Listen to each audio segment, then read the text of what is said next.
Hey guys, I want to welcome you back to another episode of Pistons Talk Podcast presented by FanDuel. Happy draft day, you guys. We are finally here. Really interested to see what the Pistons actually come away with this draft. Do they keep the pick? Do they package this pick and make a big splash trade? Do they trade up in this draft?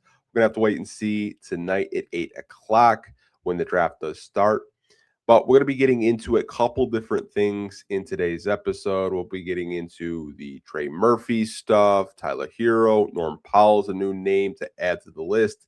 Yaxel Lendeborg possibly slipping out of the lottery. Could the Pistons make a move for the power forward out of Michigan? But before we get into today's episode, all I really ask, if you guys want to support this YouTube channel, is leave a like on this video. It helps the podcast and the channel out so much. If you're an audio listener, make sure to give us a 5-star review wherever you do get your podcast. But let's get into the first segment of this podcast, and it is Trey Murphy. I do have a graphic on the screen we're going to be reading. I'm just going to take a sip of water real quick, and then I'll kind of read you guys what Hoops Hype is hearing about the Trey Murphy buzz.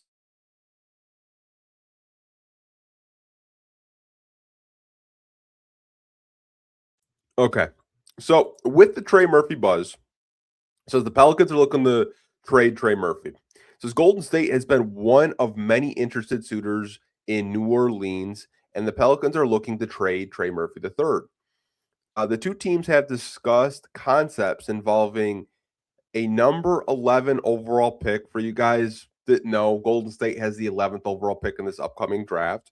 League sources told HoopsHype.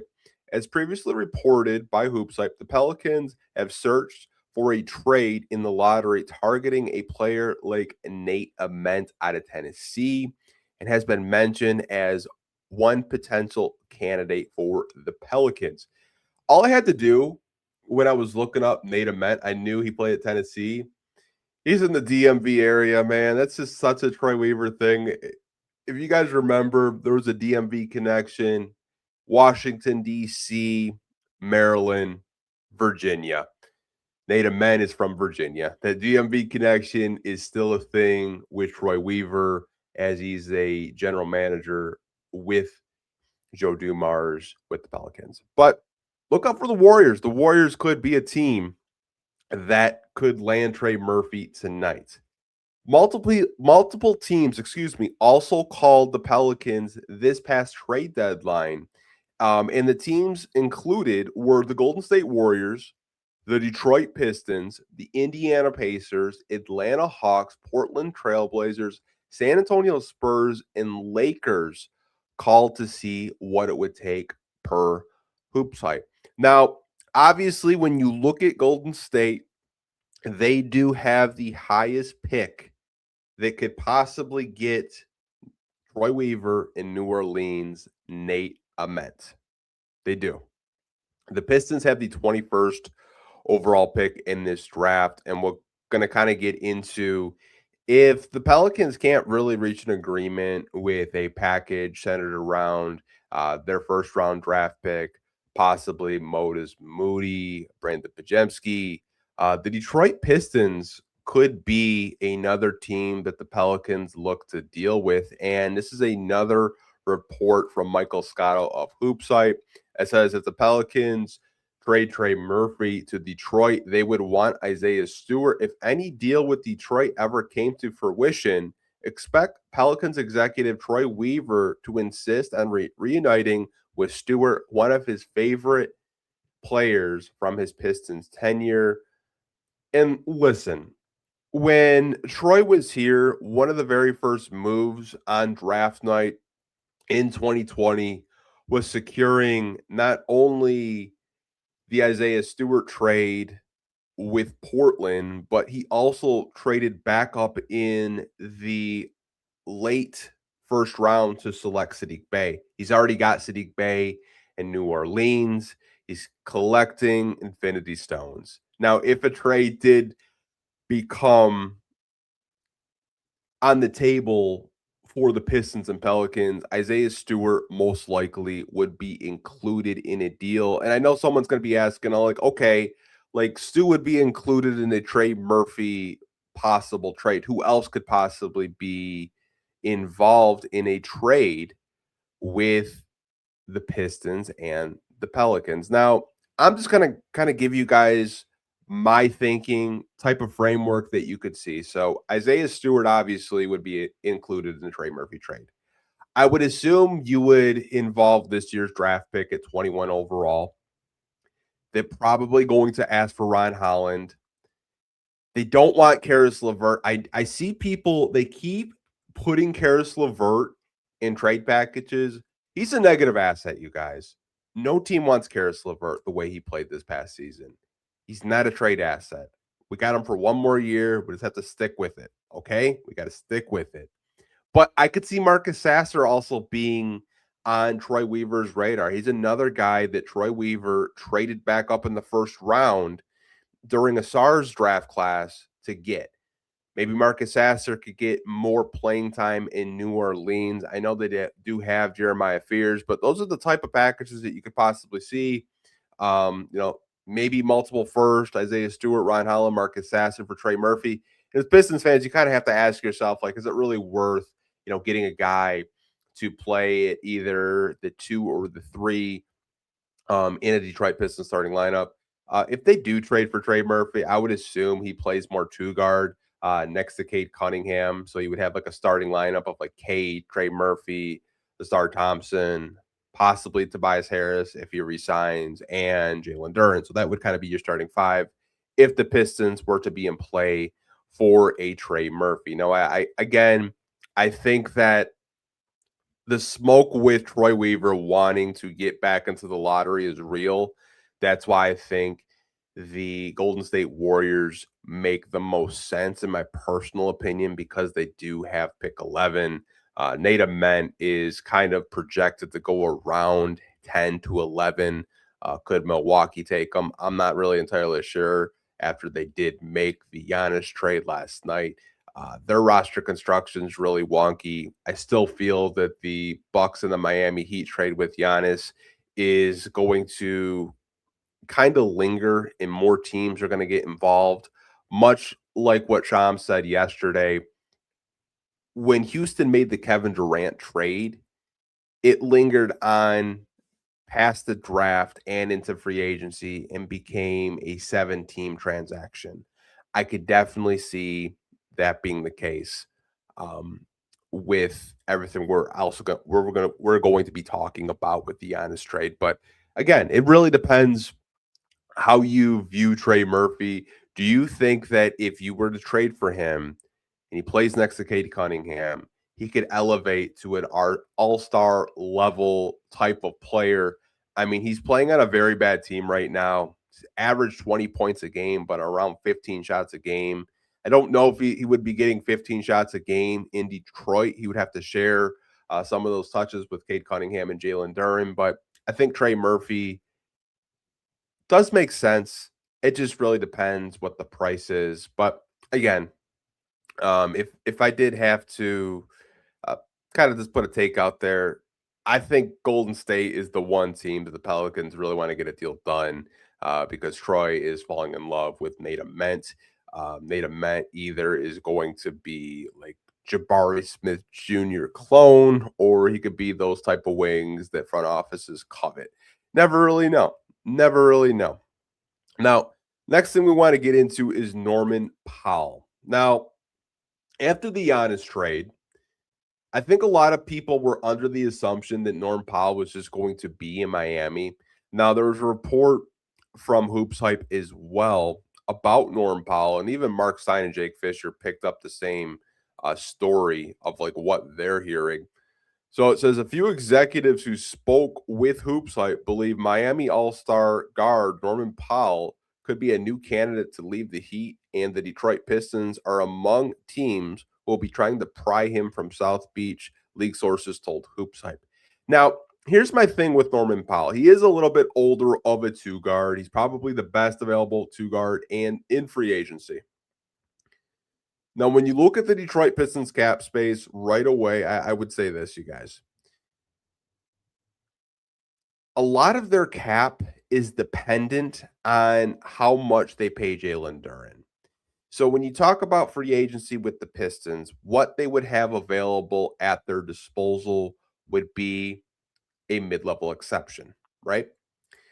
I don't think Norm is going to go for a MLE. An MLE is roughly around $15 million.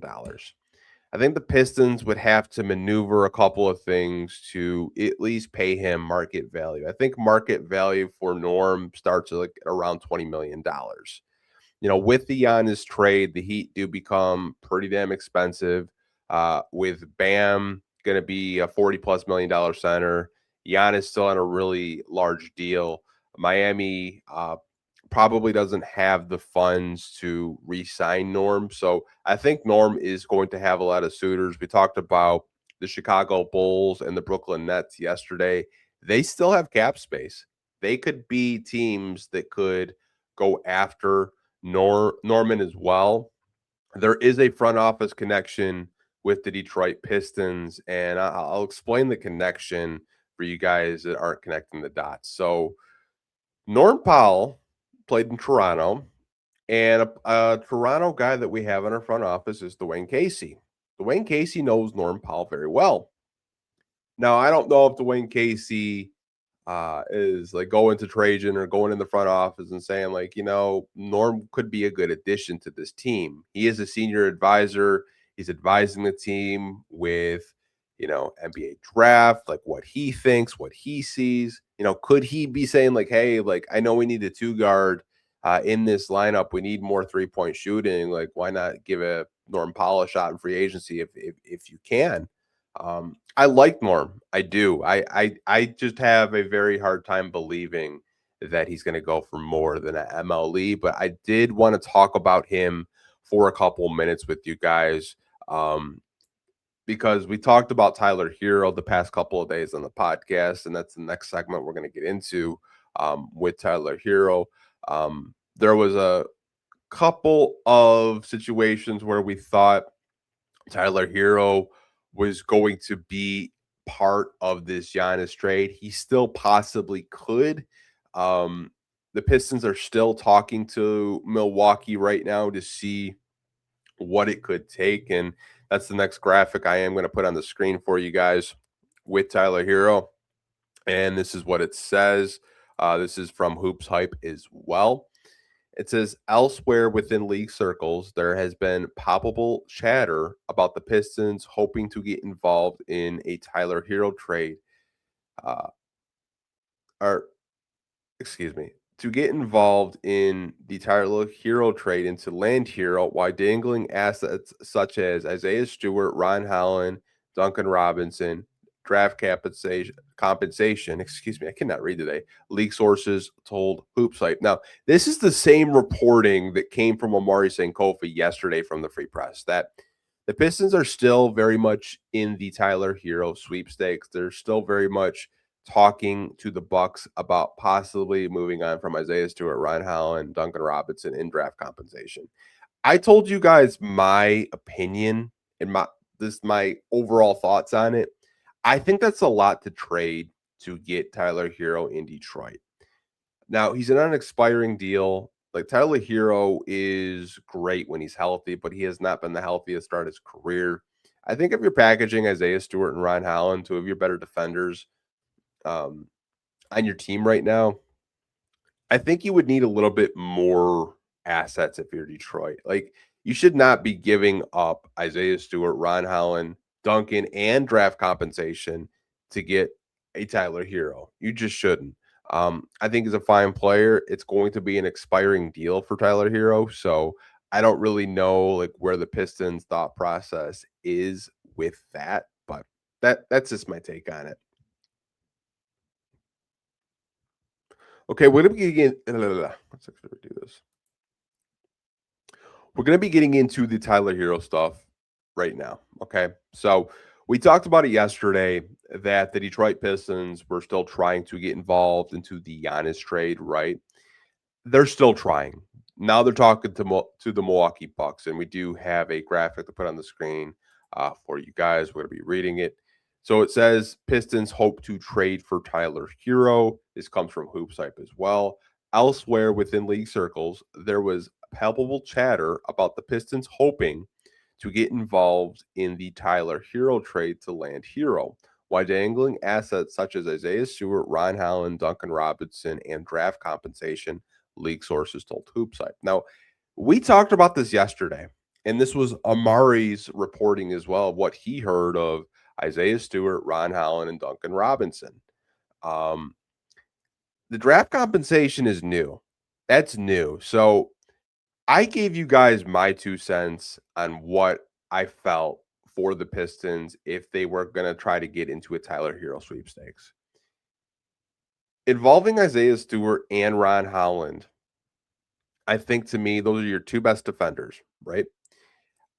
I just find it really hard that you would trade within your own central division. You got to see these guys 4 times a year. I find it hard to believe. If you can reroute Tyler Herro without giving up too much, then do it. But I think if you're involving Isaiah Stewart, Ron Holland, Duncan, and draft capital, that's just too much for me. The guy is not been the healthiest throughout his career. He's on an expiring deal. He's gonna have to get paid after the end of the season. I think that's why maybe you started to see a mention today of Norman Powell in free agency. Because I think Norman Powell and Tyler Herro both do similar things. I will say Tyler Herro is a little bit better at putting the ball on the floor, and low key, he's a pretty good playmaker. He's not like a crazy, like, 8 assistant guy playmaker, but he can put the ball on the floor a little bit. But that's just my 2 cents on Tyler Herro. I'm not saying he's a bad player by any means, you guys, but I think it gets to a point where we can all agree that if you're offering that much for a guy in an expiring deal, I get he was an all-star at one point of his career. I think it was pretty recently. I think it was in 2025, this past season. But again, I think that's a little too rich for my blood to offer that much uh, capital, and then 2 of your better defensive players for a guy that is kind of a cone on defense. But I understand, like, he could easily average 20 points a game next to Cade. I just kind of wonder about the health and if that's kind of an overpay. And, like, why would you want to trade in the division as well? Like, those are just the thoughts I have. So we have one more topic for this podcast, you guys, and then we'll wrap it up. So Yaxel Lendeborg NBA draft update. So this comes from Clutch Points and Brett Siegel. So shout out to him. This is what he's hearing with Yaxel Lendeborg. He says it's expected to fall out of the lottery. As of this morning, there's an expectation that Yaxel Lendeborg will fall out of the lottery if the Warriors do not take him with the 11th pick. If he's available in the 15 through 18 region of the draft, multiple teams will have interest jumping up for the Michigan forward. Now, here's my thing, and it circles back to the Trey Murphy Pelicans trade. If they trade up with the Warriors and take Nate Ament on that draft board, and Yaxel falls out of the lottery, and he's projected to go in range with the Bucks pick, the Hawks pick, the Bulls, and the Nets pick, right? I'm under the assumption that I think the Pistons can go from 21 to 15. I think they can go to 21 to 18 actually pretty easily because it's not really a big jump. And here's what I'll try to sell you guys if you guys are going to buy it. Okay. If you're the Pistons and you're 21, you have future first that you can involve if you really want him that bad. But you also have 15 future second round picks. Who's to say you can't offer 4 second round picks to jump up from 21 to 15? Who's to say you can't? The Pistons have accumulated a lot of second round picks, and I don't think a lot of people have realized that. When I saw that they had 15 seconds, I was like, man, when did we get 15 second round picks? Like, I think we've been waiting for a player possibly to package those picks with. Yaxel to me just checks so many boxes, and I said it yesterday. I think if you're looking for a power forward of the future, the pair next to Jalen Duren in the front court, Yaxel just makes so much sense. He's a power forward that can score at all three levels, super athletic, can run the floor really hard, lob threat, good defender. I don't care that he'll be 24 by the time he plays regular season basketball in the NBA. I just don't care. I think if you can get a guy that's going to be on a cost controlled rookie scale contract while you're contending, I think Yaxel could be a contributor day one. I don't think you're going to have to wait for this guy to develop. I think he's already a ready-made prospect. And if he's around that 15 to 18 range, you have assets, you have players, you have the second round picks, you have future first. I'm just under the belief like I'd rather invest into him as my power forward of the future. Maybe you bring Tobias back, maybe Tobias can mentor him a little bit. But I think if I'm the Pistons, I'm really considering Yaxel Lendeborg if he does slip out of the lottery and he's around that 15 to 18 range. Before we do wrap up this podcast, you guys, we have to hear from our sponsors over at the FanDuel Sports Network. And NBA draft odds have changed for the first overall pick already. Now, AJ DeBonta is still the odds-on favorite at a minus 800. Darren Peterson is at a plus 650. Cameron Boozer is a plus 5,000. Caleb Williams is at a plus 15,000. And Darius Acuff, Detroit's own, is at a plus 50,000. I think the Wizards are taking AJ number one. I think Darren Peterson could go anywhere between the Jazz pick and the Grizzlies pick. I think they go Jazz, honestly. I know there's been like a lot of discourse between Cameron Boozer and Darren Peterson, but that's just the way I'm feeling. I think Caleb Wilson is a lock at 4 for the Bulls, and Darius Acuff could go to a couple of different teams, especially with the Nets not having a center. They might actually pass on him and take a Daymara at 6, as high as 6. I think Acuff could go to possibly the Clippers. I think he could go to. I think the Kings would be so happy if he fell to 7. I really do. But it should be a really fun draft. I can't wait to watch it tonight. Probably not doing a live stream. I'm going to be watching it from my couch like you guys. But I did want to give you guys a short little podcast today.